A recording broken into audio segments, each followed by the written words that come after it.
মধ্যপ্রদেশে বিজেপি নেতার গাড়ির চাপায় এক কৃষকের মর্মান্তিক মৃত্যুর ঘটনায় ইতিমধ্যেই উত্তাল রাজ্য রাজনীতি।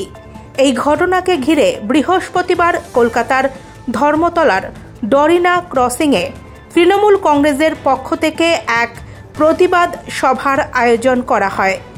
এই প্রতিবাদ সভায় উপস্থিত ছিলেন তৃণমূলের রাজ্যসভার সাংসদ দোলা সেন সহ দলের অন্যান্য নেতৃত্ববৃন্দ।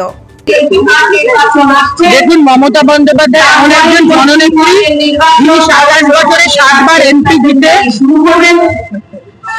সবার কেন্দ্রের মন্ত্রী হয়ে, 3বার রাজ্যের মুখ্যমন্ত্রী হয়ে, পেট্রোল ডিজেল রান্নার গ্যাসের দাম বাড়লে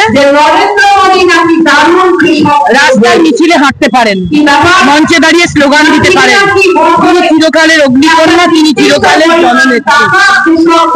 তাই তার নির্দেশে তৃণমূল কংগ্রেসের শাখা সংগঠন পশ্চিমবঙ্গ কিষাণ ক্ষেত্রমজদুর তৃণমূল কংগ্রেসের পক্ষ থেকে যে মধ্যপ্রদেশে রামস্বরূপের ওপরে একজন সাধারণ কৃষক ভাই, তার উপরে যেভাবে মহেন্দ্রনগরের মতো বিজেপির নেতা গাড়ি চালিয়ে তাকে হত্যা করেছে, তার প্রতিবাদ জানাবে, এটাই স্বাভাবিক।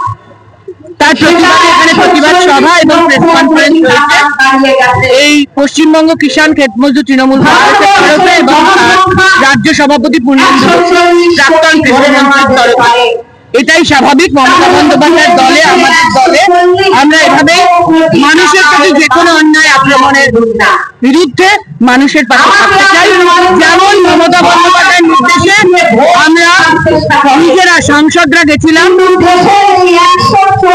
উত্তরপ্রদেশের লক্ষ্মীপুরের ইন্দ্রাসনে, যখন 5 জন কৃষককে শান্তিপূর্ণ অবস্থানে গাড়ি চালিয়ে একইভাবে তখনকার মন্ত্রী অজয় মিশ্র টেনির ছেলে আশিস মিশ্র টেনি গাড়ি চালিয়ে হত্যা করেছিল, তখন দিদির নির্দেশে আমরা তখনও লক্ষ্মীপুরে নির্বাচনে গেছিলাম এই 5 জন শহীদ পরিবার। একইভাবে এখানে এটা তৃণমূল কংগ্রেসের জন্য কোনো নতুন বিষয় নয়। মানুষের কাছে সব হয়, মামাটি মানুষের কাছে সবসময় মমতা বন্দ্যোপাধ্যায় থাকে। তাই কৃষক হত্যার প্রতিবাদে কৃষক সংগঠন আছে।